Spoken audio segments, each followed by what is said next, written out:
Hey guys, and thanks for tuning into TradeChat. My name's Panzer, and today I'm going to be going over some of the changes that will be taking place in patch 4.0.6. I hope you enjoy this video, and if you do, remember to rate it thumbs up.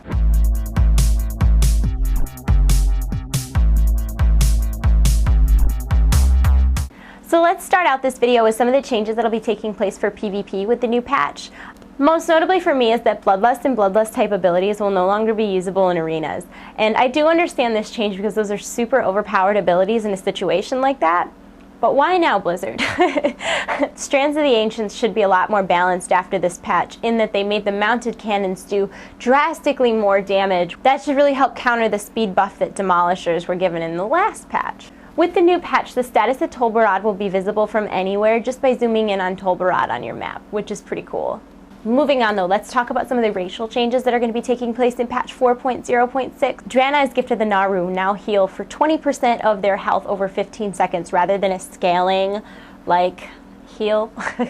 Dwarves Stone Form will now just reduce all damage taken by 10%, and it'll also increase their size. Shadow Meld and War Stomp are now usable in all forms.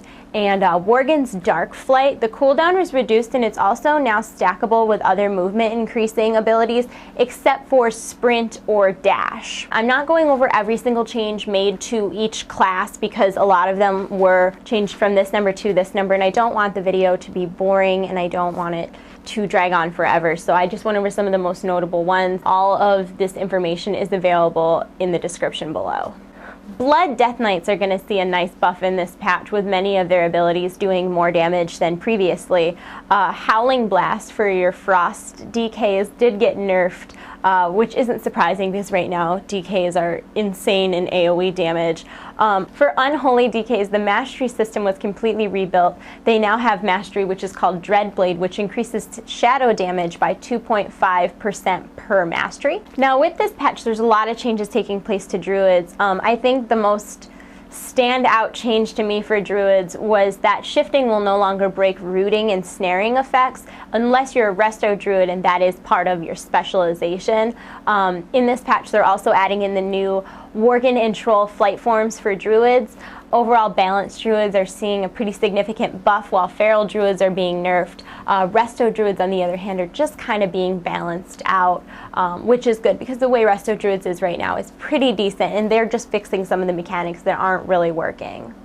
Now, I'm so excited to talk about Hunters. I think my Hunter might end up being my main. I don't know. I definitely am super excited that Hunters are going to be able to auto-shoot while moving. What? That's so awesome. I mean, if you're not a hunter, you're probably all, ooh, that's totally unfair. Oh god, everything sucks. But no, actually, I'm a hunter and I already rape shit in PvP, and now I'm just gonna rape shit while running around in PvP. So I'm really, really excited for this. Overall, hunters are seeing minor buffs in pretty much every area except for survival hunters who, I don't want to say they got nerfed, I just think they were a little overpowered right now, so they kind of brought them down to where everybody else is. Moving on, mages, pretty much all the arcane spells are going to cost less mana, and this is another really cool change, is that frost mages, when they go invisible in the new patch, their water elemental will go invisible as well. Overall, the changes to mages weren't really a major nerf or a major buff, they were just kind of fixing what wasn't working. Now, as far as Paladins go, Crusader Strike and Divine Plea were both buffed. I didn't see too many changes for Prot or Holy Pallies, but as far as Ret Pallies go, their Mastery was rebuilt. Hand of Light was redesigned so that Templar's Verdict, Crusader Strike, and Divine Storm all do a percentage additional damage in the form of holy damage. Now, there were a ton of changes going on with priests, and I didn't really know how to sum it all up properly, but my friend Melissa, she did a video just on the priest changes for 4.0.6, so check out the link right here to check out her video on priests, because the only thing that really stuck out for me was that Levitate lasts 10 minutes. I think it's because I don't have a high-level priest, so like sometimes I can't, it's hard for me to regurgitate information back to you that I haven't like applied in-game myself, so I think you guys would really enjoy her video on that. Rogues got tweaked and got overall a little more balanced. Subtlety Rogues did get buffed because they right now are currently a little here's everyone else and here's subtlety rogues. So they fixed that so that subtlety rogues are brought up to par of everyone else. Now, aside from the fact that shamans will no longer be able to use bloodlust or heroism if you're Alliance in arenas, shamans overall did get buffed in this patch, except for elemental shamans, who didn't really see a buff or a nerf. Resto shamans saw the biggest of the buffs for all the shamans, with things like Earth Shield no longer being dispellable and their mastery being increased, as well as both Greater Healing Wave and Chain Heal being buffed in the percentage that they heal. So I'm actually probably going to respec my shaman so that she has a Resto spec now, because I'm pretty excited to try out those changes. For Warlocks, the biggest change that I'm seeing is that Fel Armor was completely redesigned. Fel Armor will now increase your spell power, and then it will also heal you for 3% of all of your single target damage. I think this is going to really bring up, I mean, not that Warlocks were ever underpowered in PvP, but I think it'll really bring up the survivability and viability of Warlocks in PvP, as well as leveling. And last but not least, Warriors did see some minor nerfs in that Cleave and Heroic Strike were both nerfed. But other than that, most things for Warriors were more of tweaks than nerfs or buffs. And remember, for more information on the class changes that are going to be happening in patch 4.0.6, check out the link in the description. Now, some of the professions were also changed a little bit in this patch.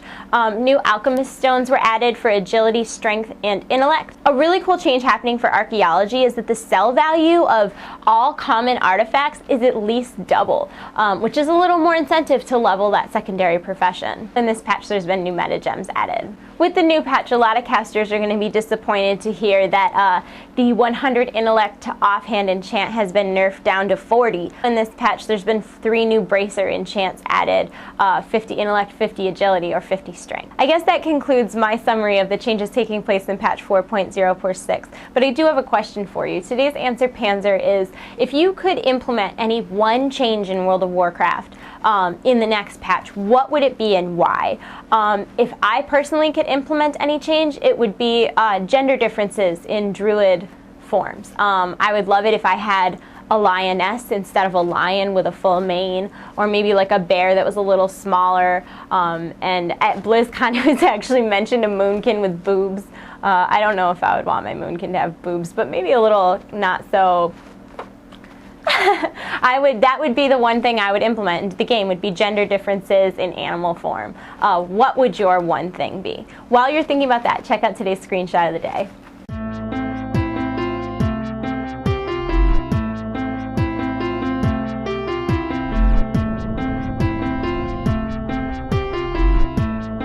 And it looks like that's my cue. Thanks for tuning in. Remember to comment, thumbs up, and subscribe, and I'll see you soon.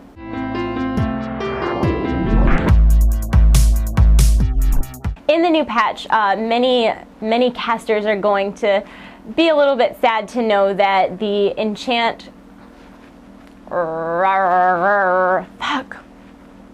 it's no longer an armor thing. It has nothing to do with armor. I make new characters like constantly. It's almost an issue. Like I have like 4 druids. I need like a 12-step program. I'm not going to go over the changes to the PvE encounters in this video because most of them were very, I don't want to say they were small changes because that's not the proper word. They were more like nitpicky changes, like we changed the damage from 10,000 to 15,000, or there used to be 2 ads and now there's 3, etc., so on and so forth. So the video would be super long if I got into that in this video. So if you want to see all of the changes that happened to the PvP encounters, check out the link in the sub bar below.